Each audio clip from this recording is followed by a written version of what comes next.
토지 소유자의 입장에서 분양권을 잃는 것은 단순히 행정 문제가 아닌 수천, 수억 원대의 재산권 침해가 발생할 수 있는 문제입니다.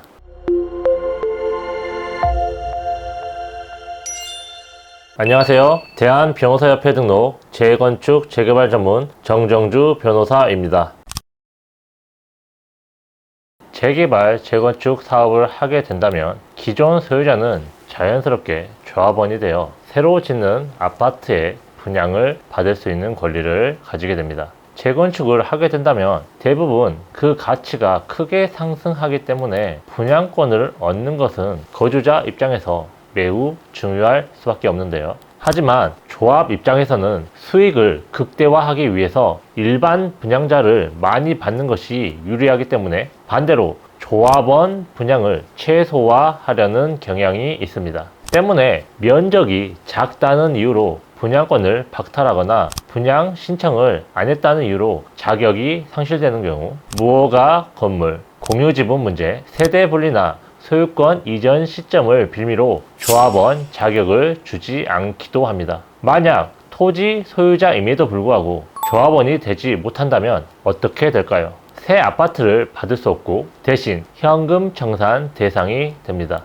그런데 문제는 상급지의 경우 현금 청산금을 받는 것이 분양을 받아 프리미엄을 받고 파는 경우보다 훨씬 불리한 경우가 많다는 것입니다. 현금 청산금과 미래의 아파트 시세가 많게는 수억 원의 차이까지도 발생할 수 있는 만큼 법적으로 다퉈볼 가치가 매우 큽니다.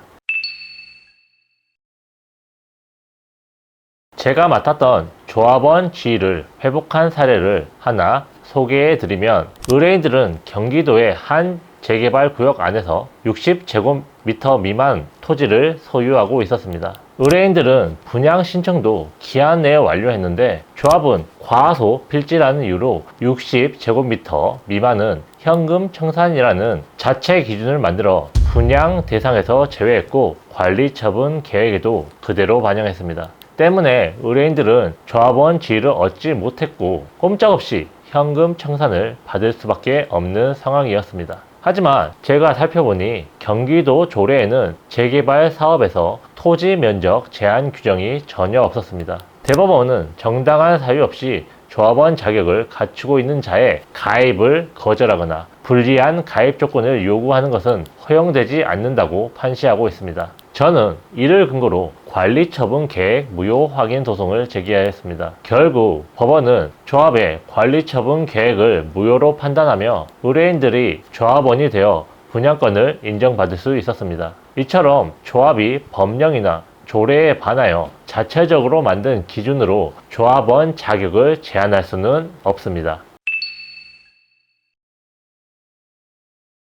이 케이스처럼 면적이 적다는 이유 외에도 상가 소유자의 주택 분양권 인정 여부, 권리 산정일 전후 소유권 이전 문제, 공유자 지분 문제, 세대 분리 및 합가 문제, 분양 신청 누락 또는 기한 경과, 이러한 다양한 이유로 분양권을 상실하는 경우가 많습니다. 만약 조합원 지위를 되찾고자 한다면 단계적으로 분석해봐야 합니다. 우선 법령과 조례를 검토해야 합니다. 특히 도시정비법과 해당 지역의 조례를 꼼꼼하게 살펴보아야 합니다. 그 다음 소유자가 가지고 있는 토지 부분에 대한 권리 분석을 진행하고 조합의 정관을 분석합니다. 조합 정관의 조합원 자격에 관한 규정을 살펴보고 정관이 법령에 위배되는 내용을 담고 있다면 이 부분을 지적하는 것입니다. 그리고 이와 동시에 증거를 확보해야 됩니다. 특히 분양 신청서, 등기부등본, 토지대장, 조합과의 통신문 등 모든 관련 서류를 보관해 두셔야 소송에 유리합니다.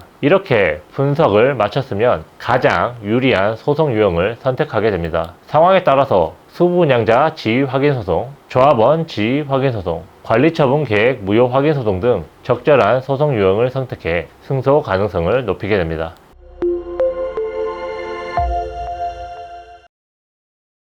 조합이 결정한 것이니 어쩔 수 없다고 생각하시면 안 됩니다. 그 결정이 항상 법적으로 옳은 것은 아니며 도시정비법과 조례에 반하는 자격 박탈은 위법한 문제입니다. 토지 소유자의 입장에서 분양권을 잃는 것은 단순히 행정 문제가 아닌 수천, 수억 원대의 재산권 침해가 발생할 수 있는 문제입니다. 적극적인 주장을 통해 조합원 자격을 되찾으시기를 바랍니다. 올바르고 치밀하게 지금까지 정정주 변호사였습니다.